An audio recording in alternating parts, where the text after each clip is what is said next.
Com a palavra o senador Marcelo Crivella. Questão de ordem, antes de Crivella. Senhor presidente, só questão de ordem.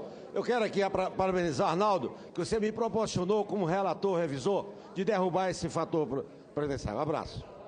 Senhor presidente, senhoras e senhores senadores, terminada a votação, senhor presidente, eu venho tratar de um outro assunto.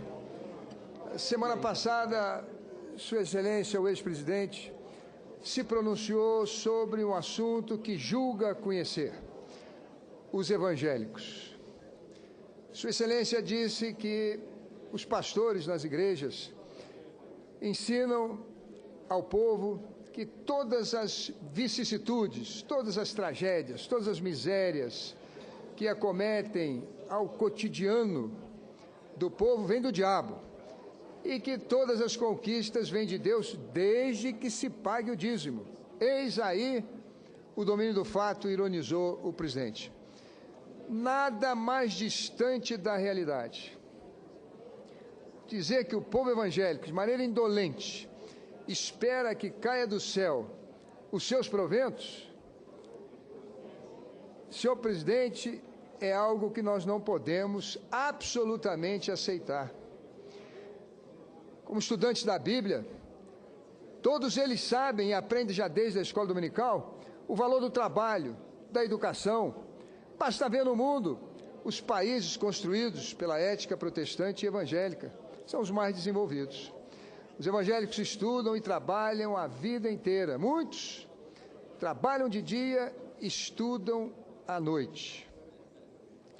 Senhor presidente, se quiser encontrar os evangélicos, basta ir nas fábricas, nas empresas, nas escolas, nas universidades, ou construindo suas igrejas, suas creches, hospitais, asilos. Difícil é encontrá-los nas prisões, encarcerados, nos presídios, nas drogas, nos vícios, na violência, na corrupção. Por outro lado, o diabo também não faz nada sozinho. Desde as violências, das calúnias que põem em guerra os povos, ou até as pequenas palavras envenenadas de ódio que dividem os homens, precisa de um incauto, de um desavisado, de alguém que fale o que vem à cabeça sem medir consequências. Senhor presidente, é assim, comparando, que um pequeno leme dá o rumo de um anal no oceano, que a língua, dos menores órgãos do corpo, acaba se tornando um instrumento da discórdia, da injustiça, do preconceito e da discriminação, como uma fagulha que põe abaixo, pelo fogo, uma floresta. Esse não é o papel melancólico de Sua Excelência. Esse não é papel de um líder que há bem pouco tempo nos conduziu essa nação a momentos memoráveis e nos redimiu da vergonha extrema de termos milhões de brasileiros na miséria. Esse não é o papel que cabe ao presidente. Eu quero lamentar dessa tribuna a maneira desonrosa, injuriosa, com que Vossa Senhoria, Vossa Excelência se referiu aos evangélicos, e faço aqui um apelo. Um apelo não a mim, que sou apenas um modesto e obscuro servidor do povo, mas aos mais de 40 milhões de evangélicos desse país, espalhados na vastidão do nosso território. Nossa gente humilde e valente, que sob chuva, sol, poeira, trabalha a vida inteira pelo bem do Brasil e que merece respeito, que Sua Excelência dirigisse a eles uma palavra da sua alma para se redimir da vergonhosa injustiça que cometeu contra o povo evangélico do Brasil. Concede uma parte? Ouço Vossa Excelência com muito prazer. Senador Crivella, Vossa Excelência vem a essa tribuna e de bom tom, aliás, os cristãos do país não esperavam outra coisa de Vossa Excelência e esperavam essa reação de Vossa Excelência, e alguns eu disse ele certamente se pronunciará. Quando Vossa Excelência se refere a evangélicos, eu estenderia a cristãos desse país. Porque ao final da fala dele, quando os sindicalistas começaram a rir, ele se sentiu um stand-up. Aí ele continuou a piada dele. E ele foi além do deboche de colocar tudo na conta do diabo, como fazem os pastores evangélicos, ensinando os sindicalistas a colocar o mal feito do governo na conta de alguém. Aí ele vai e diz, depois eles mandam dar o dízimo para ser salvo. Quem é Lula para falar de dízimo?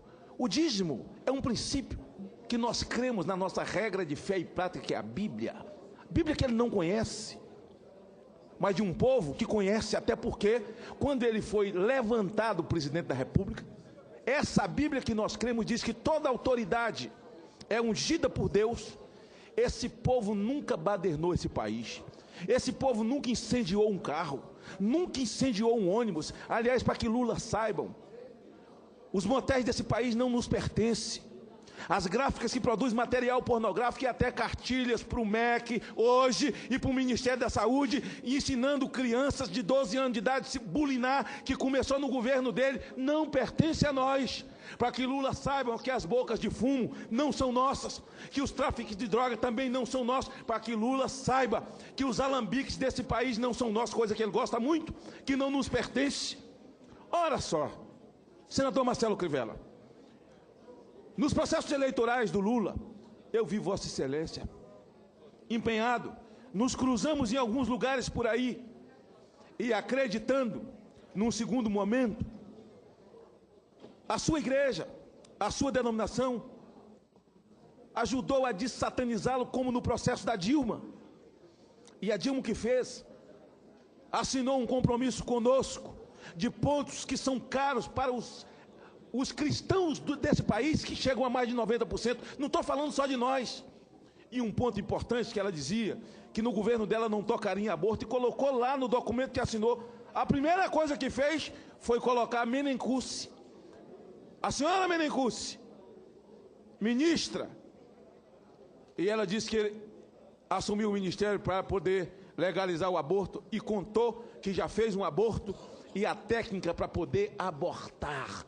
Para que o Lula saiba que nós, mesmo sabendo, não sei se ele tem confissão de fé, hoje eu já não sei mais, mesmo sabendo dos seus gostos pela bebida, pelo cigarro, entendíamos o momento dele, ele não é da nossa confissão de fé, e o apoiamos. Eu e Vossa Excelência defendíamos, porque entendíamos o momento necessário desse país de fazer inclusão social, e nem eu, nem Vossa Excelência somos cegos para poder apagar as coisas que nós entendemos que foram boas, que foram feitas. Eu me envergonho muito desse deboche que ele fez. O deboche que ele fez foi como que zombar de mim, foi zombar de Vossa Excelência, foi zombar de um povo que tem confissão cristã nesse país. A Igreja Católica prega dízimo, a Igreja Católica prega oferta, todas as confissões de fé. Então, Lula, não pense que você atingiu só a mim, ao bispo Marcelo Crivella, hoje senador. Você atingiu as confissões de fé desse país, e falo em nome de todos. E a todos eu peço desculpas, e aqueles que eu me reuni, porque da eleição de Zeca do PT para governador, a eleição de Maria no Paraná, a eleição de Tasso Genro, a eleição de Jacques Wagner, 3 eleições eu participei com Wagner, pedi 3, naquele ganhou eu estava também, a pedido de Pinheiro. Todos os lugares eu fui, todos os lugares eu fui. E em alguns deles cruzei com Vossa Excelência, para depois o Lula está se comportando como alguém que um dia foi rico, ganhou na loto, depois não soube administrar, perdeu tudo, voltou a morar em casa de aluguel, mas sobrou um smoking. E ele entrou de tapete vermelho pensando que ainda era aquele cara, só não percebeu que a calça estava rasgada atrás. Lula, sua calça está rasgada atrás. Perdoa a gente, respeita a gente, que é a melhor coisa que você faz. Muito obrigado, senador Marcelo Crivella, pela sua palavra, pela sua defesa, a sua palavra ponderada, mas forte, porque Vossa Excelência não tem nada para poder passar a mão na cabeça do Lula, muito pelo contrário. Vossa Excelência foi muito mais útil a ele para chegar ao poder do que ele foi a esse povo que ele acabou de atacar. Muito obrigado, senador Magno Malta, pelas sábias palavras de Vossa Excelência. Senador Zé Medeiros. Senador Marcelo Crivella, agradeço pelo aparte. Senador Marcelo Crivella, eu fui um desses que, desde 1989, pedi voto para o presidente Lula. Fui às ruas, paguei dízimo para o PT, porque tinha o dízimo, a gente ajudava, o partido era pequeno. E mandávamos dinheiro para ajudar, o partido não tinha, a gente mandava. E aí o que acontece? O presidente Lula vem agora falar desse povo. O Brasil é um país cristão e as igrejas precisam se manter e elas têm o seu dízimo. E o dízimo paga quem? Quem lhe aprover. É uma deliberalidade, a pessoa paga. Se eu vou num clube, aquele clube precisa de manutenção, eu pago uma taxa de manutenção no clube e por aí vai. Agora, mas isso é a opinião dele e a gente respeita. Agora, eu só não entendo é que ele é um homem inteligente, senão não tinha chegado à presidência da República, não tinha feito o governo que fez. E nesse momento eu não consigo entender esse escarnecimento. Existe bem um versículo que diz lá em Salmo: bem-aventurado aquele que não se assenta na roda dos escarnecedores. Que pena! Eu só tenho a lamentar que esse povo que tanto ajudou, que tanto orou para que ele tivesse esse sucesso, para que ele fosse honrado, ele fizesse isso. Mas a gente fica também com aquele outro versículo que diz: mais vale a repreensão do justo, de um sábio, do que a canção do insensato. Mais vale a repreensão de um sábio do que a canção do insensato.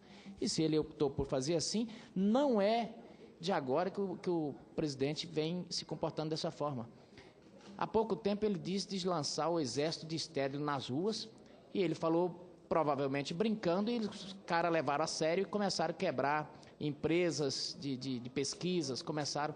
Então, é muito preocupante isso. Há poucos dias eu vi um Twitter de alguém dizendo o seguinte: tinha que ter uma lei para ex-presidente não se pronunciar. E eu fico preocupado porque eu vejo assim, ele perdeu o primeiro amor. Essa que é a grande verdade. Uma pessoa respeitadíssima, com um currículo. E eu digo o seguinte, para quem crê, para quem acredita em Deus, sabe que o Lula foi um milagre. Foi uma bênção que ele ganhou, foi uma graça. Ele foi um humilhado, uma pessoa humilhada que foi exaltada. Ele foi o maior mandatário, em determinado momento, dessa nação. Deus lhe colocou ali, para quem acredita assim. E ele vem agora dizer todas essas coisas. O que a gente pode fazer? Lamentar, só lamentar. E orar por ele. Quem acredita deve orar, quem reza deve rezar, porque eu penso que ele deve estar muito atribulado, porque viu toda a sua obra no chão. Mas não foram os evangélicos que foram culpados por isso. Não foi. Cada um constrói o seu próprio caminho, e assim foram com outros que já lhe antecederam. Quem conhece a história sabe, quem é cristão sabe o que aconteceu com alguns reis de Israel também. O próprio Salomão, em determinado momento, se desviou do seu caminho. Davi passou por seus... Agora, ele enveredou de uma forma que eu não consigo entender. Talvez seja a angústia de ver o seu projeto de retorno, que era para ter sido agora, e a gente sabe muito bem que, por divergências internas, ele foi tolhido de seu candidato. Mas agora vem numa escalada que, com certeza, o caminho para ele voltar ao poder não vai ser chutando esses que lhe ajudaram a chegar. Então, eu, da minha parte, só cabe lamentar, porque eu sempre tive um grande respeito. Aliás, o povo brasileiro sempre teve carinho e respeito por Lula. E o povo evangélico sempre teve carinho, amor, muito respeito, inclusive intercedia por ele. Mas ele teve esse momento de muita fraqueza. Um momento de muita fraqueza, essa é a palavra. Muito obrigado pelo apoio. Eu que agradeço a parte de Vossa Excelência, senador Magno Malta e senador Zé Medeiros. Peço que seja acrescentado ao meu pronunciamento e aqui reafirmo o pedido de que o senhor presidente da República, da sua alma, não a mim, mas aos 40 milhões de brasileiros, dirija uma palavra que o redima dessa frase infeliz, dessa comparação imprópria. eu não iria, senador Panim, eu não iria e não irei comparar o presidente da República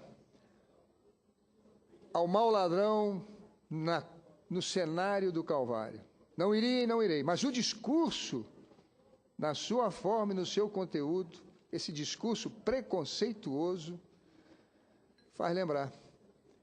Mau ladrão que não se arrependeu e acrescentou à sua tragédia a derradeira injustiça de ofender quem não tinha culpa nenhuma no seu infortúnio.